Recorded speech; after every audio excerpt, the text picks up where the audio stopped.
The time is 1:29.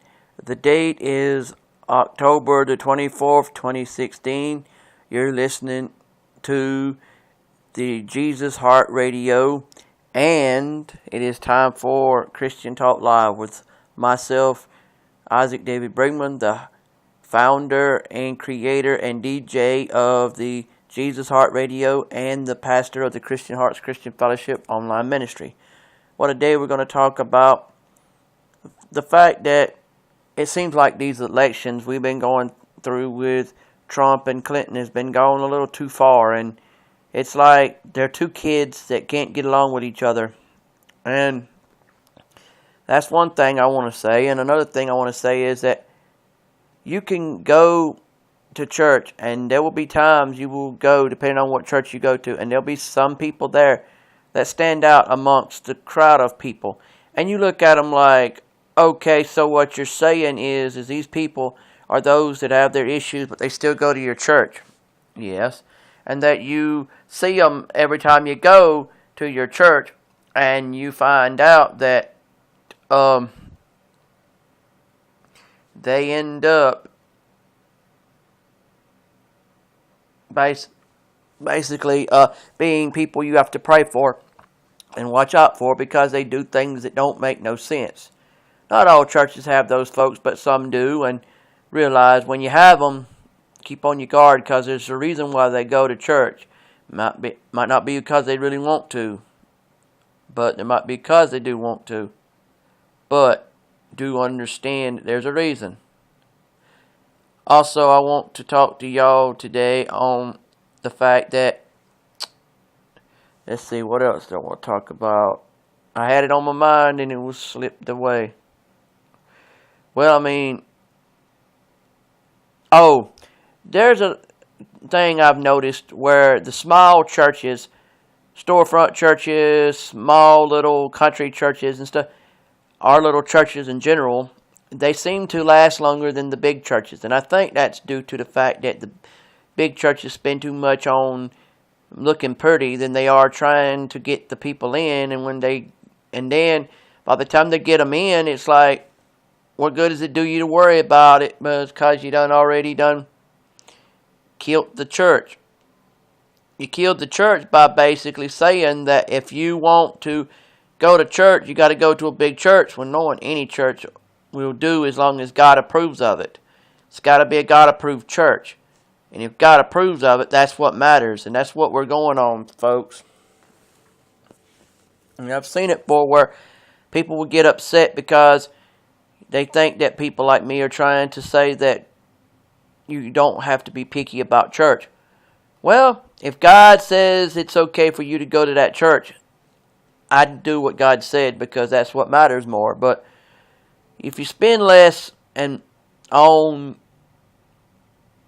beautification or making yourself look pretty, you'd see that sometimes the simple things in life can make yourself look beautiful as you are. A church doesn't have to be fancy schmancy. It can be small church with a handful of people that worship the Lord and accept Him as He is and takes Him at His word. You don't have to be so up there and almighty and everything, but see, that's what gets me is that people will say what they got to say, and they don't get the fact that what they're saying makes a lot of sense, and it's important to have it, that way. Yeah, I agree with that, but what I don't understand is why all these people act like they think that because they live like they live, that, we live like we live, so that means that we must be people that, like if you live fancy, you should worship fancy with the Lord. When the Lord says, worship me as I ask you to, not as you say you should, because that makes no sense to worship God your way when you should worship God the way He asks you to, because that's how it should be. But a lot of people think that the bigger the building, the more room you got for worshiping or whatever excuse you have. Size has nothing to do with it. You could do just as good worshiping the Lord in a big church as you can a little one. Keep that in mind, folks, when you're out there talking about how good or bad people are. I'm going to tell you, it's not easy sitting there trying to talk about God and Jesus when you got people telling you how bad you are for the fact that you don't go along with a certain standard that they want you to.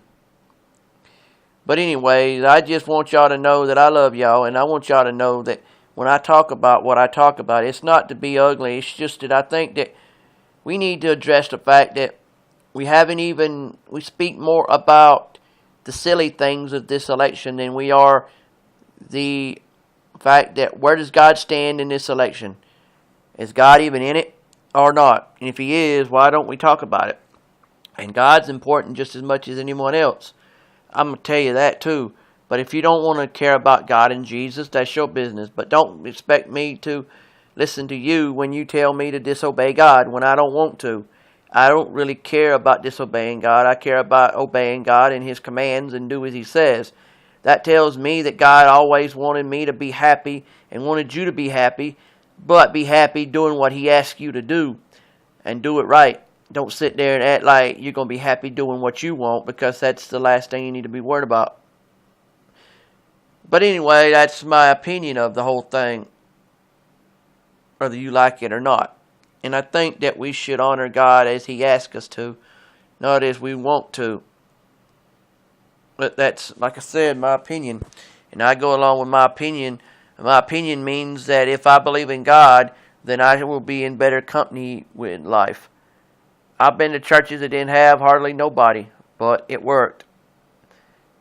I wish that all you people could just get it straight, and I hope a miracle happens, and but that's about all I can say for now. Except for the fact that we need to learn that this isn't a place of, oh, God is more important than anything else in the world. Because, oh, well, that's what you think. You think that it shouldn't be about that when it should be. It should be more about God is everything and anything. But you don't want to say that because you have to prove you wrong. Well, that's your business.